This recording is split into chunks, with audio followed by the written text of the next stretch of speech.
First contact in the crimson wasteland, the crimson sky of Zirian, 7 burned like molten copper as Captain Elena Vasquez felt her exploration vessel, the Meridian, shudder violently around her. Warning lights painted the cockpit in angry reds, while emergency klaxons screamed their electronic panic into the recycled air. Through the reinforced viewport, she watched the alien landscape rush toward her at a speed that promised only destruction.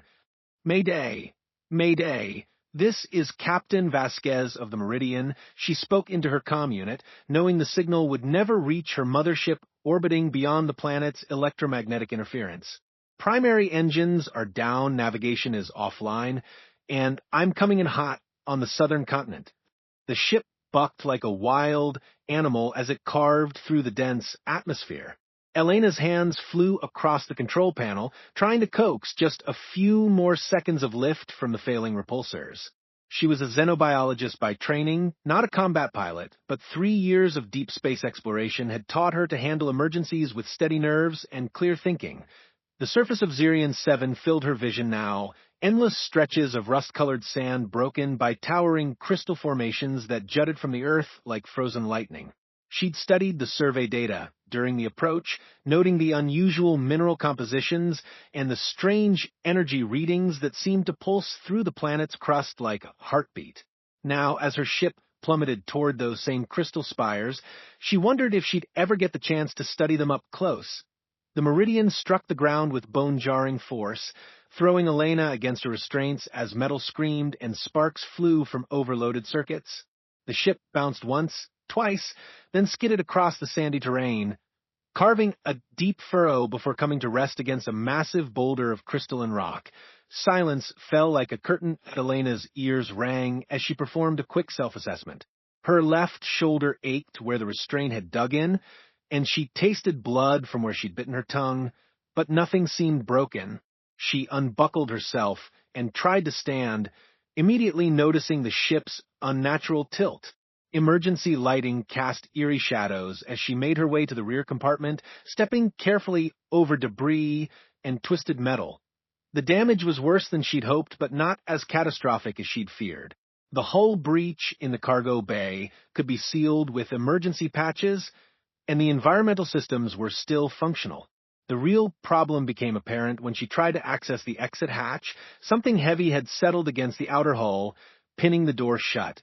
Through the small porthole, she could see a massive chunk of the boulder they'd struck. It must have broken off during the impact and fallen across the ship. Elena tested the manual release mechanism, throwing her full weight against the handle, but the rock was simply too heavy for her to move alone. Her comm unit crackled with static, picking up strange electromagnetic pulses from the planet's surface. As she adjusted the frequency, trying to reach any friendly signal, she became aware of another sound. Footsteps crunching across the sandy ground outside her ship that Elena's heart rate quickened. The pre-mission briefings had been unclear about intelligent life on Zirian 7. Long-range scans had detected energy signatures consistent with technology, but no definitive proof of civilization. Whatever was out there, it was moving with purpose toward her downed vessel. She pressed her face to the porthole and nearly gasped at what she saw. The being approaching her ship stood nearly 8 feet tall, with 4 muscular arms and skin that seemed to be made of living crystal. As it moved, its flesh shifted in color from deep blue to silver to gold, creating patterns that flowed like liquid light across its humanoid form. Bioluminescent markings traced intricate designs along its arms and face, pulsing in rhythm with its breathing. The creature, no, Elena corrected herself, the person carried what appeared to be a weapon, though its design was unlike anything in human military databases. The device seemed to be grown rather than manufactured, with organic curves that suggested it was somehow alive. Elena stepped back from the porthole and quickly reviewed her options. She could try to hide, but her ship's emergency beacon would give away her position. She could attempt to send a distress signal, but even if it reached orbit, rescue was days away. Or she could do what every first contact protocol recommended and attempt peaceful communication. The footsteps stopped just outside the hull. Elena took a deep breath, accessed her portable translation matrix, and activated the ship's external speakers. She began with the universal mathematical sequence that theoretically any intelligent species would recognize, prime numbers, followed by the Fibonacci sequence, then basic geometric relationships. The response was immediate. The being outside began tapping against the hull, repeating the mathematical patterns back to her with perfect accuracy, then extending them further into more complex formulations. Elena felt a thrill of excitement despite her precarious situation. This was proof of not just intelligence, but sophisticated mathematical understanding. She moved to the emergency airlock control and slowly began cycling the atmospheric processors, making the sounds deliberately audible so the being outside would understand she was preparing to open a channel of communication. Through the hull, she could hear what sounded like a low, melodic humming, possibly a vocalization of some kind. When the airlock finished cycling, Elena activated the external communication port and spoke slowly and clearly. "My name is Elena. I am not a threat. I need help." The humming stopped abruptly. Then a voice responded, speaking in a language that sounded like wind chimes mixed with distant thunder. The translation matrix worked frantically to process the sounds, finally producing a rough interpretation. "Stranger sky falling, danger law breaking, why not flee fear?" Elena's pulse quickened. The being was not only intelligent, but was expressing complex concepts, including apparent concern about breaking some kind of law. She spoke again. "I am injured. My ship is damaged. I cannot leave. Please, I need assistance." There was a long pause, then the sound of the being moving around the hull, apparently examining the pinned exit hatch. Elena could hear its breathing through the comm system, deeper and slower than human respiration, with a slight harmonic quality that suggested a different respiratory system entirely. Finally, the voice came again, and this time the translation was clearer. "Your sky vessel metal dying. You flesh trapped inside. Moving Deathstone dangerous for me. My clankin will name me traitor cast out if seeing help stranger being."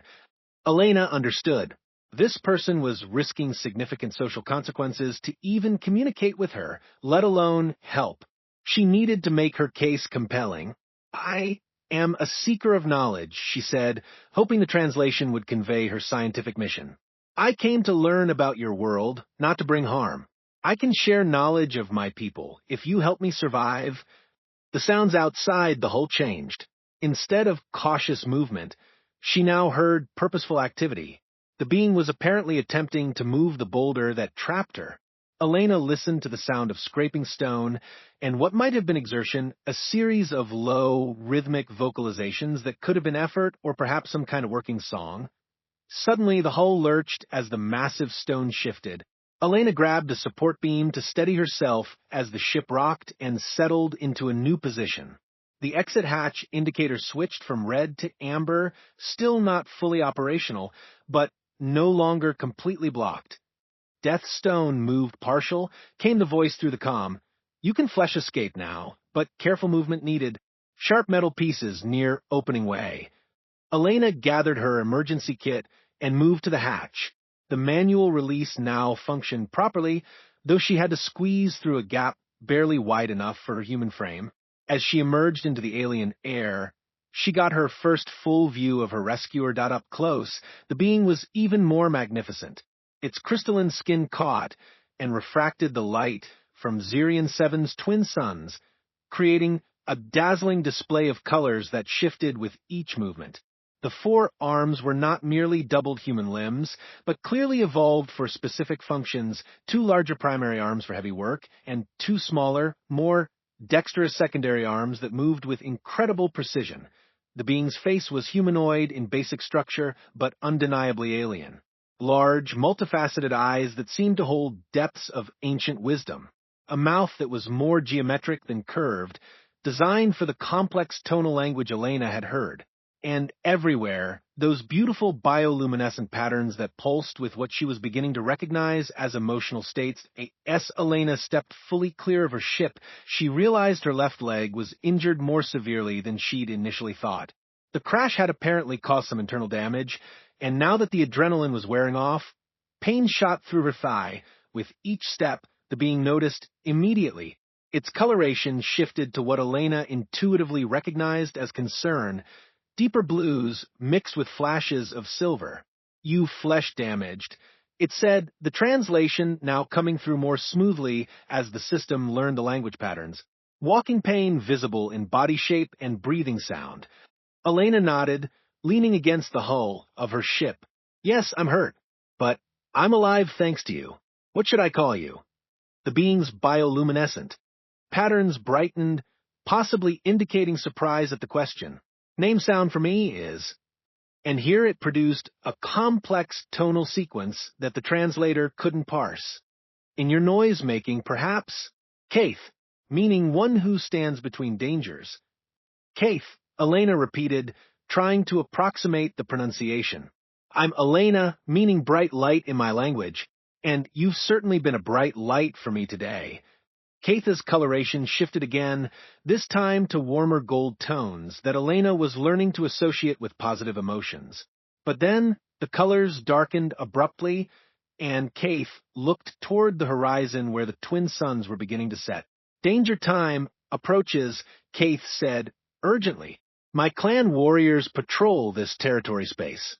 If finding me with stranger being, both of us will face death judgment. You must move travel to safe place, but your flesh damage makes journey difficult. Elena tested her weight on her injured leg and immediately regretted it. The pain was getting worse, not better, and she could feel swelling beginning to restrict her movement. How far to safety? 3 sun cycles, walking for healthy flesh person.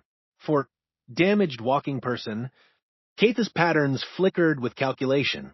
Perhaps 7 or 8 cycles, too long for survival with warrior patrols searching. The situation was becoming clear to Elena. They were both in danger now. Her from Kaith's people who would see her as a threat, and Kaith from his own clan for helping an outsider. The logical thing for Kaith to do would be to leave her and report her presence to the authorities, probably ensuring her death, but saving himself from punishment. Instead, Kaith moved to Elena's injured side and carefully positioned one of his smaller arms to support her weight. We must attempt journey together, he said. I know hidden paths and safe resting places. Your knowledge-seeking purpose interests me greatly. Perhaps there is wisdom in the star patterns that brought you to this place at this time. As they began their difficult journey across the Crimson Wasteland, Elena reflected on the remarkable turn of events. She had crashed on an unknown world, been rescued by an alien being who risked everything to help her, and was now embarking on what might be the most important first contact in human history. The twin suns painted the sky in brilliant oranges and purples as they walked, Kaith's crystalline skin reflecting the changing light like a living prism. Despite the pain in her leg and the uncertainty of their situation, Elena felt a deep sense of hope. This was why humanity reached for the stars, not for conquest or exploitation, but for moments like this, when 2 completely different forms of life could choose cooperation over conflict, understanding over fear. Behind them, her ship's emergency beacon continued its automated distress call, sending signals into space that would eventually bring other humans to this world. Elena wondered what they would find when they arrived, a stranded scientist and a tale of rescue, or something much more significant. The first of Zirian 7's 3 moons rose into the darkening sky. Elena realized that her crash landing might not have been an ending at all, but the beginning of something that could change both of their species forever. The hunt begins. The crimson dawn of Zirian 7's second day found Elena and Kaith huddled beneath an overhang of crystalline rock, their unlikely partnership tested by a night of hiding from the planet's deadly nocturnal predators. Elena's leg throbbed with each heartbeat, the injury from the crash worsening despite Kaith's attempts to fashion a supportive brace from salvaged ship materials. Kaith's bioluminescent patterns had remained dim throughout the night. What Elena was learning meant deep concentration or worry.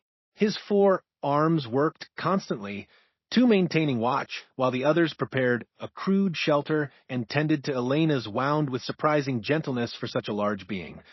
The sand serpent's hunt in darkness. Kaith explained as the twin suns climbed higher, his crystalline skin beginning to reflect the morning light in brilliant cascades of color. But greater dangers hunt us now. My absence will have been noticed by the Dawn Patrol. Elena adjusted her position carefully, trying to keep weight off her damaged leg. During the long night, she had learned much about Catha's people through their whispered conversations. The Zephyrians were an ancient race, their civilization built around the massive crystal formations that dotted their world. These crystals weren't just geological features, but living entities that formed the foundation of Zephyrian technology, philosophy, and spiritual life. "Tell me about the clan laws," Elena said, using her portable medical scanner to examine her injury. The device's readings were concerning, showing internal bleeding that was beyond her field treatment capabilities. "What exactly happens if they find you with me?" Catha's coloration shifted to darker blues and purples. Emotions Elena was beginning to read as shame mixed with determination. "The isolation doctrine has governed our people for 3,000 cycles. It was established after the last contact with outsiders brought plague and war to our world. Any Zephyrian who aids a stranger being is declared severed, cut off from the crystal network that connects all our people." The implications hit Elena like a physical blow. "You mean you'd lose your connection to your entire civilization? Forever?" "More than that," Keith continued, his voice carrying harmonics that the translator rendered as deep sadness. "The crystals are not just technology for us. They are life itself. A severed Zephyrian slowly loses the ability to process the energy that sustains our bodies. Death comes within 10 cycles, alone and in great pain." Elena stared at him in shock. "Keith, you're risking your life for someone you just met. Why would you do that?" Before Keith could answer, both of them froze at the sound of harmonized humming in the distance. It was similar to Catha's vocalizations, but multiplied into a complex chorus that created intricate interference patterns in the air. "Patrol song," Keith whispered urgently. 5 warriors moving in sweep formation. They are searching for something or someone." Elena quickly packed her equipment, while Keith used his secondary arms to erase their tracks in the sand. His primary arms gestured for silence as the humming grew closer, accompanied now by the rhythmic thud of multiple feet moving in perfect synchronization. Through gaps in their crystal shelter, Elena caught her first glimpse of other Zephyrians. They moved with military precision, their crystalline bodies shifting through camouflage colors that matched the terrain. Each carried weapons similar to Catha's, but their bioluminescent patterns pulsed in aggressive reds and oranges that needed no translation. The patrol passed within 50 meters of their hiding spot, but Catha's choice of shelter proved excellent. The crystal overhang masked their heat signatures, and the natural electromagnetic field disrupted any scanning attempts. After the patrol moved on, Catha's coloration returned to its normal blues and golds. "They search, but not efficiently. This tells me they do not yet know of your presence, only that I am missing from my duties." Elena felt a stab of guilt. "You were supposed to be somewhere else." "I am a guardian of the outer reaches," Keith explained as they resumed their careful journey across the wasteland. "My duty is to patrol the forbidden zones where outsider technology sometimes falls from the sky. I was meant to report to the command crystals at dawn with my findings. Instead, you found me." "Instead, I found purpose," Keith said, his patterns brightening with conviction. "Elena of the Star Travelers, in all my cycles of patrol duty, I have discovered many pieces of stranger technology. Metal fragments, strange devices, things that fall from the void between worlds. Always, I bring them to the command crystals for analysis and disposal. But never have I found a living being, someone with knowledge and stories of other worlds." They walked in companionable silence for a time, Elena using a makeshift crutch Keith had fashioned from ship debris. The landscape around them was both beautiful and hostile, with crystal formations creating natural prisms that split the sunlight into rainbow cascades, while the sand itself seemed to shift and move with a life of its own. "Keith," Elena said eventually, "I need to tell you something about my mission here. I'm not just an explorer. I work for the Meridian Corporation, and we came to Zirion 7 because our long-range surveys detected massive deposits of a rare mineral we call quantite. It's incredibly valuable for faster-than-light travel systems. Keith stopped walking abruptly, his coloration shifting through rapid patterns Elena hadn't seen before. This quantite you speak of, describe its properties. Elena consulted her portable database. It's a crystalline substance that can store and channel exotic matter. Our scientists believe it could revolutionize space travel, make it possible to cross the galaxy in days instead of years. The colors racing across Keith's skin were now definitely agitated, cycling through deep reds and sharp yellows. The substance you describe, we call it heartstone. It is the core material of our sacred crystals, the foundation of all Zephyrian life and technology. The full implications of this revelation struck Elena like a meteor impact. Oh no! Keith, if my corporation finds significant deposits here, they will strip mine our world, Keith finished, his voice carrying new harmonics that the translator rendered as cold fury. They will destroy the sacred crystals, kill our planet's life force, and do my entire species to extinction. Elena felt sick, and not just from her injury. I had no idea. The surveys showed mineral deposits, but we had no evidence of intelligent life. That's why I was sent ahead as a scout to confirm the deposits and assess any potential complications. And now you know the greatest complication of all, Keith said grimly. Your people seek to harvest the very essence of our existence. They resumed walking, but the mood between them had shifted dramatically. Elena's mind raced through the implications, while Keith's bioluminescent patterns remained locked in angry reds and oranges. The trust they had been building was shattered by the revelation that Elena's mission posed an existential threat to everything Keith held sacred. As they crested a low ridge, the reason for their journey became visible in the distance. Rising from the desert like a mountain of living light was the most magnificent crystal formation Elena had ever seen. It towered hundreds of meters into the sky, its faceted surface pulsing with internal luminescence that created complex patterns of shifting color. The sanctuary of first wisdom, Keith said, his anger temporarily overcome by reverence.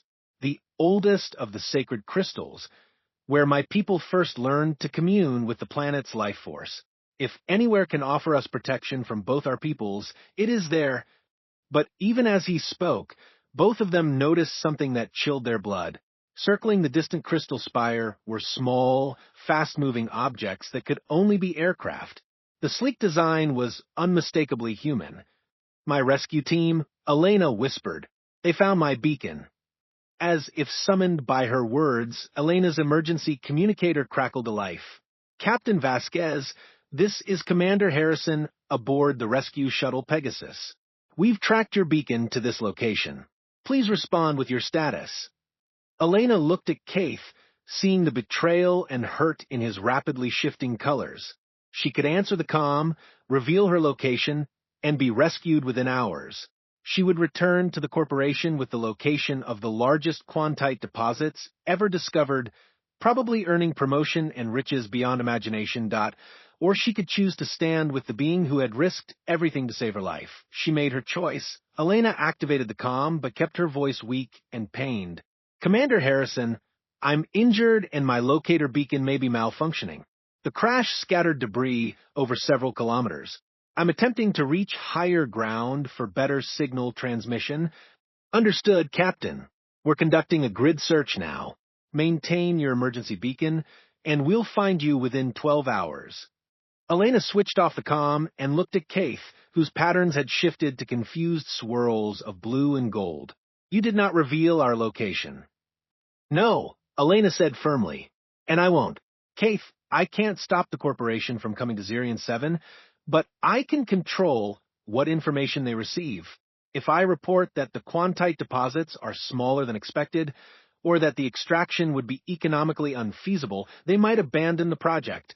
But your career, your status among your people, my people's greatest strength isn't our technology or our weapons, Elena said, leaning heavily on her makeshift crutch. It's our ability to choose what's right over what's profitable. At least, some of us can make that choice. Keith's coloration began to brighten again, but before he could respond, They both heard the ominous sound of approaching patrol songs from multiple directions. The Zephyrian search teams had found their trail. "We need to reach the sanctuary," Kaith said urgently. "Once there, I can invoke the right of sacred testimony. It will force the clan leaders to hear our words before passing judgment." Elena nodded, pushing herself to move faster despite the agony in her leg. Behind them, the search songs were getting closer, and above them, human aircraft continued their methodical sweep of the area. They were caught between two forces that wanted to capture them for very different reasons. As they approached the base of the massive crystal spire, Elena marveled at its construction. This wasn't just a natural formation, but a structure that somehow blended organic growth with conscious design.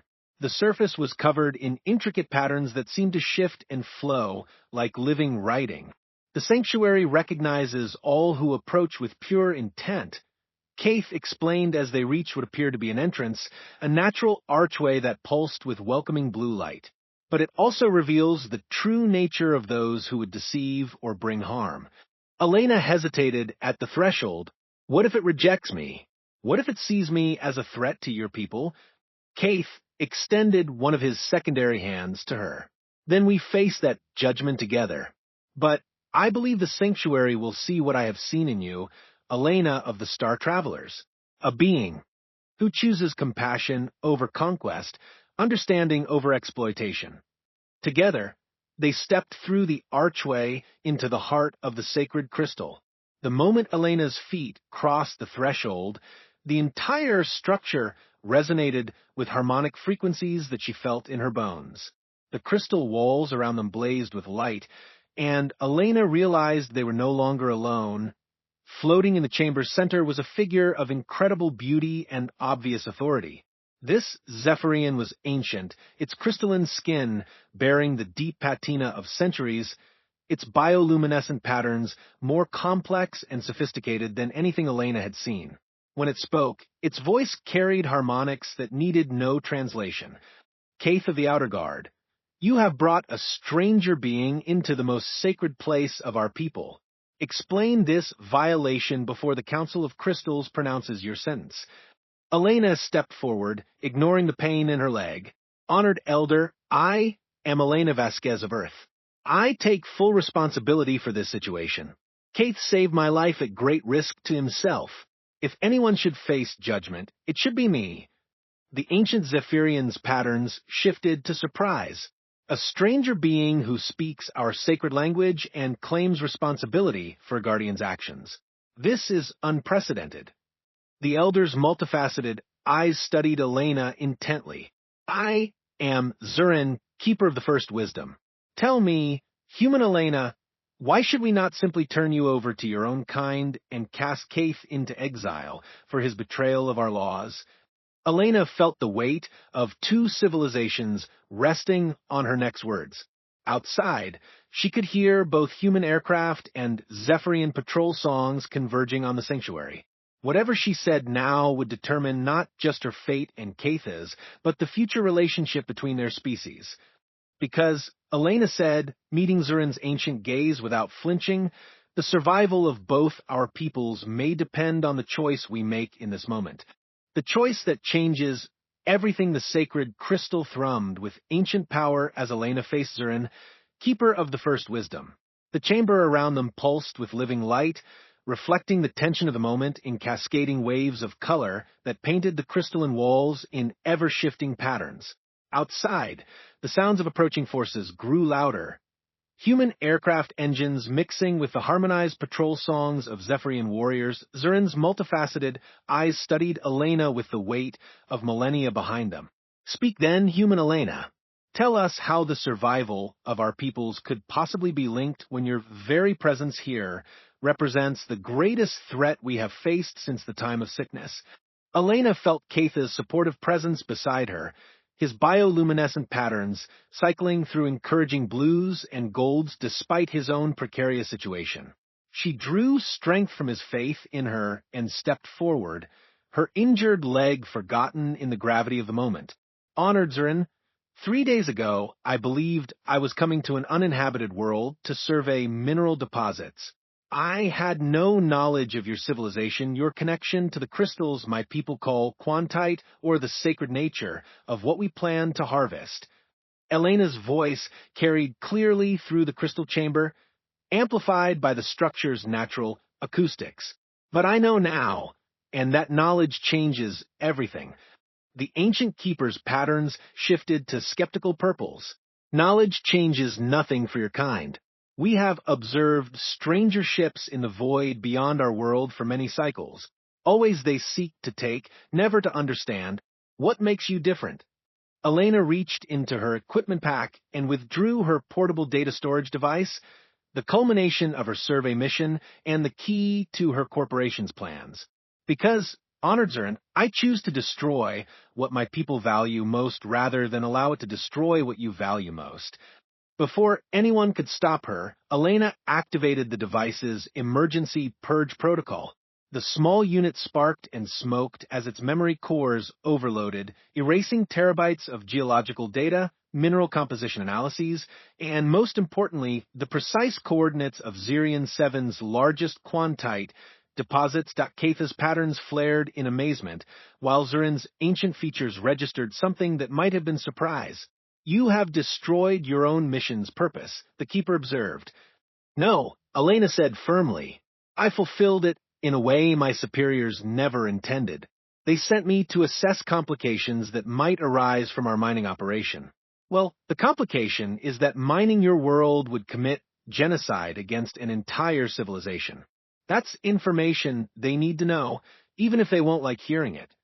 The chamber suddenly resonated with new harmonics as several figures materialized from alcoves Elena hadn't noticed before. More Zephyrians, their crystalline forms bearing the markings of high rank. And ancient authority. The Council of Crystals had been listening to every word. The human speaks of genocide, rumbled one of the council members, its voice carrying undertones of old anger. Yet her people's ships circle our world like scavengers around a dying beast. Because they don't know, Elena insisted. If I can convince them that extraction is impossible or economically unfeasible, they'll abandon the project. But I need your help to make that convincing. Zurin's patterns had shifted to contemplative silver. And what of you, Guardian Kaith? You have violated our most sacred law, risked your connection to the Crystal Network, faced exile and death. What do you say to this human's proposal? Kaith stepped forward, his 4 arms moving in complex gestures that Elena recognized as formal address postures. Honored Keeper, I have spent 30 cycles patrolling the boundaries between our world and the void. I have seen the evidence of countless stranger civilizations, their failed technologies littering our forbidden zones. Always I wondered what beings could create such marvels and then abandon them to drift in space. His coloration brightened as he continued. Now I know. They are beings like Elena who choose principle over profit, wisdom over wealth. Not all strangers are threats, Honored Keeper. Some are potential allies in preserving what we both hold sacred. Before Zurin could respond, the chamber's harmonic field suddenly shifted. Detecting new presences approaching the sanctuary through the crystal walls, Elena could see human figures in environmental suits moving toward the entrance, their weapons drawn but not aimed. Captain Vasquez, came Commander Harrison's voice through her comm unit. We've tracked your signal to this structure. We're coming in to extract you. Elena looked at Zurin desperately. Please, let me speak to them first. Let me show you that humans can choose differently when they understand what's at stake. The ancient keeper considered for a long moment, patterns cycling through complex calculations. Finally, the crystalline walls of the chamber became transparent, revealing the full majesty of the sanctuary's interior to the approaching humans. Elena activated her comm unit. Commander Harrison, stand down your weapons immediately. You are entering a sacred site of the indigenous population. Indigenous population? Harrison's voice carried surprise and concern. Captain, your mission briefing indicated no intelligent life on this world. The briefing was wrong, Commander. Very wrong. Please order your team to show respect. We are guests here, and our hosts have been incredibly patient with our intrusion. Through the transparent walls, Elena watched her rescue team freeze in amazement as they took in the crystal chamber's impossible beauty and the alien forms of the council members. To their credit, the Marines immediately lowered their weapons, even as their faces registered shock behind their helmet visors. Commander Harrison entered the chamber slowly, his movements careful and respectful. He was a veteran of first contact protocols, and Elena could see him rapidly assessing the situation. Captain, are you being held against your will? No, Commander. I'm being protected by someone who risked everything to save my life. Elena gestured toward Kaith, whose patterns had shifted to cautious but non-threatening blues. This is Kaith, a guardian of his people. Without his help, I would have died in my crashed ship. Harrison studied Kaith with professional interest, clearly noting the four arms, the crystalline skin, and the sophisticated bioluminescent communication system. Guardian Kaith, he said carefully, on behalf of humanity, I thank you for protecting one of our people. Kaith's patterns brightened at the formal acknowledgement, and he responded in careful English that his universal translator had been learning from Elena. Commander Harrison of the Star Travelers, your Captain Elena has shown great honor. She has chosen to protect my people at cost to herself. Protect your people from what? Harrison asked, though Elena could see from his expression that he was beginning to understand. Elena took a deep breath. Commander, the quantite deposits we came to survey aren't just mineral formations. They're living entities, the foundation of an entire civilization. Harvesting them would be like strip mining the human brain. It would kill every Zephyrian on this planet. Harrison's face went pale behind his visor. Captain, you're certain about this? Absolutely certain. The Zephyrians have a symbiotic relationship with these crystals going back thousands of years. They're not just their technology, they're their life force. Before Harrison could respond, the chamber filled with new harmonic frequencies as more Zephyrian figures entered from hidden passages. These weren't council members, but warriors, their patterns locked in aggressive. Reds and oranges, their bioweapons at ready position. Council of Crystals announced their leader, a massive Zephyrian whose scarred crystalline skin spoke of many battles. The human patrol ships have been detected approaching our outer territories. A full invasion force follows behind them. The stranger beings have come to steal our heartstones, just as the prophecies warned. Elena's heart sank. The corporation's main fleet had arrived ahead of schedule, probably accelerated by her delayed reports. The situation was about to spiral completely out of control. Zurin's ancient voice cut through the rising tension. War leader Thex, what are the numbers of this invasion force? 3 great ships and 15 smaller vessels, Honored Keeper. Enough to begin the systematic destruction of our sacred crystals. Commander Harrison stepped forward urgently. Honored Keeper, I need to contact my superiors immediately. This is about to become a catastrophic misunderstanding. There is no misunderstanding, War Leader Thex snarled, his patterns flashing with battle readiness. The stranger beings come to take what they have always sought, our world's life essence, for their own purposes. Elena realized that words alone wouldn't be enough now. The situation required action that would prove human intentions could change when faced with truth. She activated her personal communication array, broadcasting on the emergency frequency that would reach every human ship in the system. This is Captain Elena Vasquez, Survey Team Leader, Mission Classification Zeta-7 Alpha, she announced, her voice carrying the full authority of her position.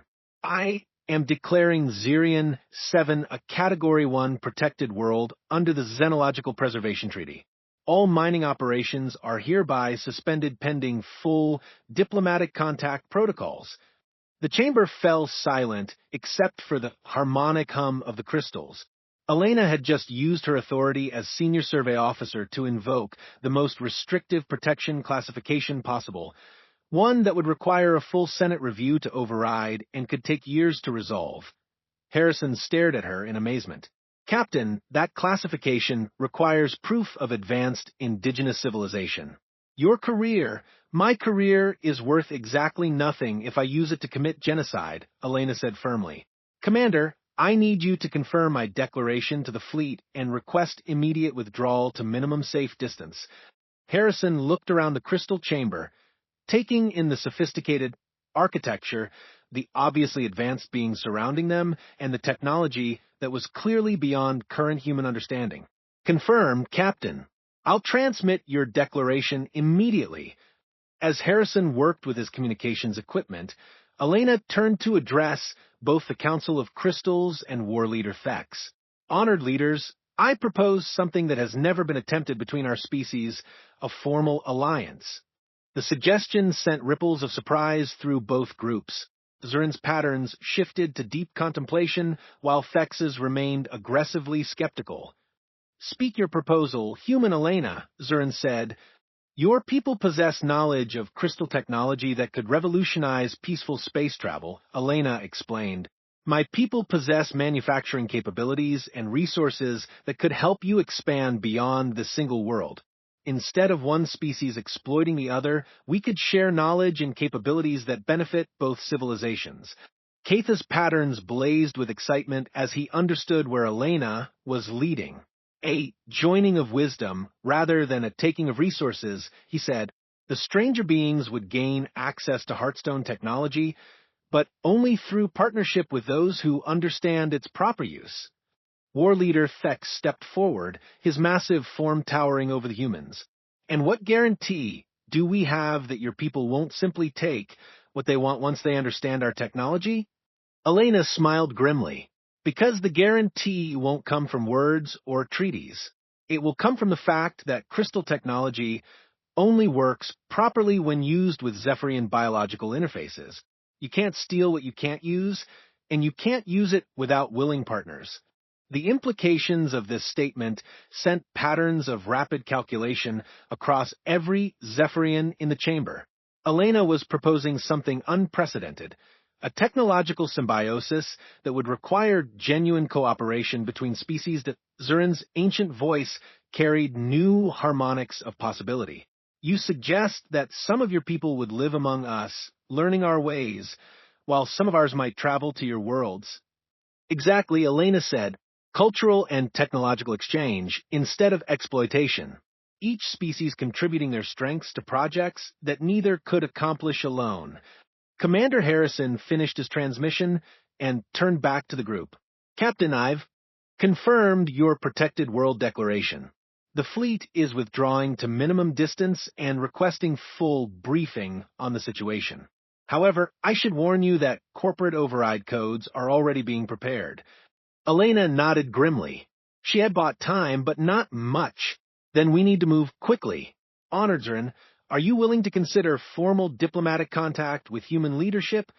The ancient keeper's patterns shifted through complex calculations before settling into resolute gold. Guardian Keith has shown that not all stranger beings are threats. You have shown that some will sacrifice personal gain for principles. Perhaps it is time for the isolation doctrine to evolve. War Leader Thex's patterns remained skeptical, but Elena noticed they had shifted from aggressive reds to cautious oranges. What specific proposal do you make, human Elena? Elena took a deep breath, knowing that her next words would either create history or trigger a war. I propose that I remain on Zirian 7 as the first human ambassador to your people. In exchange, I ask that one of your people accompany Commander Harrison back to meet with human leadership. Together, we can negotiate agreements that protect your sacred sites while allowing limited, supervised access to less critical crystal formations. The chamber erupted in harmonic discussions as Zephyrians debated rapidly in their tonal language. Elena caught fragments through her translator, debates about precedent, risk, opportunity, and hope. Finally, Zurin raised one crystalline hand for silence. The Council will consider your proposal, but first you must prove that your commitment goes beyond words. Are you prepared to undergo the ritual of heart bonding, linking your life force to our crystal network? Elena felt Keitha's patterns flare with alarm. Honored Keeper, he said, urgently, humans have different biology. The bonding process could kill her, or it could prove that cooperation between our species is possible at the deepest level, Zurin replied. Elena of the Star Travelers, do you accept this risk? Elena looked around the chamber, at Kaith, whose faith in her had never wavered, at Commander Harrison, whose professional respect was evident, at the council members whose ancient wisdom was weighing her worthiness, and at war leader Thex, whose skepticism might be the difference between peace and war. I accept, she said simply. What followed was unlike anything in human experience. The Council of Crystals surrounded Elena in a circle, their bioluminescent patterns synchronizing into complex interference patterns that seemed to reach directly into her nervous system. The chamber itself joined the process, its crystalline walls resonating with frequencies that Elena felt in her bones, her blood, her very DNA. For a moment that seemed to last forever, Elena experienced what it meant to be truly connected to another form of life. She felt the vast network of consciousness that linked every Zephyrian, the deep geological heartbeat of Zirion 7 itself, and the ancient wisdom contained in crystals that had been growing for millions of years. When the sensation faded, Elena found herself still standing but fundamentally changed. Her hands now bore faint bioluminescent patterns that pulsed in rhythm with her heartbeat, and she could sense the emotional states of every Zephyrian in the chamber without needing to see their color changes. The bonding is successful, Zurin announced, wonder evident in his harmonic voice. For the first time in our recorded history, a stranger being has joined the Crystal Network. You are now, in the truest sense, one of our people as well as your own. Elena looked at her transformed hands in amazement, then at Kaith, whose patterns blazed with joy and pride. What does this mean? It means, said war leader Thex, his skeptical patterns finally shifting to acceptance, that you speak for both our peoples now. And it means that perhaps we Zephyrians have been alone in the universe long enough. Commander Harrison stepped forward, his expression showing professional amazement mixed with personal concern for Elena. Captain, I need to ask, do you still want to return to human space? This transformation, the corporation won't understand it. Elena considered the question seriously. Through her new connection to the Crystal Network, she could sense the vast possibilities that lay ahead. Human engineering combined with Zephyrian wisdom, space exploration powered by living crystal technology, and the end of both species isolation in the galaxy. Commander, I want you to carry a message back to human leadership, she said. Tell them that Elena Vasquez has found something more valuable than quantite deposits. I've found the future. She turned to address both humans and Zephyrians. I'll remain here as ambassador, but not as an exile. I'll be the bridge between our civilizations, helping to build something neither could achieve alone. Kaith stepped forward, his patterns radiating satisfaction and hope. And I volunteer to accompany Commander Harrison to the human worlds. It is time for a Guardian to patrol new boundaries, the spaces between stars where our peoples will learn to work together. Zurin's ancient features showed what Elena was learning to recognize as profound approval. Then let it be recorded in the living memory of the crystals. On this day, the time of isolation ended and the age of cooperation began, as the sacred crystal pulsed with harmonics that would carry news of this historic moment to every Zephyrian settlement on the planet. Elena felt a deep sense of completion. She had crashed on an alien world as a corporate survey captain and emerged as something entirely new, humanity's first truly integrated ambassador to another species. Through the transparent crystal walls, she could see the human fleet maintaining their respectful distance, while Zephyrian communities across the planet began to emerge from hiding, their bioluminescent patterns visible even from space as they celebrated the end of millennia of isolation. Elena Vasquez had come to Zirion 7 seeking valuable minerals. Instead, she had discovered something far more precious. Proof that when humans face a choice between profit and principle, between exploitation and cooperation, they could choose to be worthy of the stars they reached for. As the twin suns set on this new chapter in galactic history, Elena stood beside Kaith in the glow of the sacred crystal, knowing that their unlikely partnership had become the foundation for an alliance that would change both their species forever. The universe had suddenly become a much less lonely place.